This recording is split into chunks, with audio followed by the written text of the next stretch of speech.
মাননীয় স্পিকার, মানে খুব বিস্ময়ের সাথে এবং অত্যন্ত হৃদয় দিয়ে মানে অনুভব করলাম একটা বিষয় দেখলাম যে জুলাই যুদ্ধ শুরু হয়েছে যাদের দিয়ে এবং যে কারণে এবং বয়স বাড়ানো বিষয় ছিল আর আমার চাকরি একজনে নিয়ে যায় কেন, এই যে বিষয়টা নিয়ে আন্দোলন শুরু হলো, সেই আন্দোলনে ফ্যাসিস্ট সরকারের পতন হলো, বাংলাদেশে একটা নতুন সূর্য উদিত হলো এবং সে আমরা যে নিঃশ্বাস নিতে পারতাম না, নিঃশ্বাস নেওয়ার সুযোগ তৈরি হলো যাদের দিয়ে।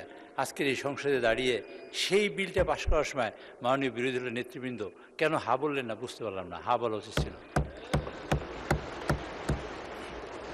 এবং আমরা মনে করি যে এই বিষয়টা অত্যন্ত স্পর্শকাতর। সকলের জন্য আজকের মাননীয় স্পিকার আপনার মাধ্যমে বলতে চাই, না বলে নাই কিন্তু মাননীয় স্পিকার একটা বিষয় আছে যে আজকের এই সংসদে আমি আপনাকে আপনার দৃষ্টি আকর্ষণ করছি এবং মাননীয় সদস্যবৃন্দের দৃষ্টি আকর্ষণ করছি। মাননীয় একটা আমার কথা শেষ করি, আপনি বলবেন। সদস্যবৃন্দের দৃষ্টি আকর্ষণ করছি এই কথা বলে, আজকের এই জুলাই যোদ্ধারা আজকে সংসদে উপস্থিত আছেন, যাদের কারণে যাদের বিষয়ে যারা জীবন দিয়েছেন এবং যারা আহত হয়েছেন। আপনার ডান পাশে আপনার বাম পাশে আপনি তাকিয়ে দেখবেন, সেখানে আজকে জুলাই যোদ্ধারা সেখানে সবাই এখানে উপস্থিত আছেন। সবাই আমরা তাদের অভিনন্দন জানাতে চাই, যাদের আত্মত্যাগ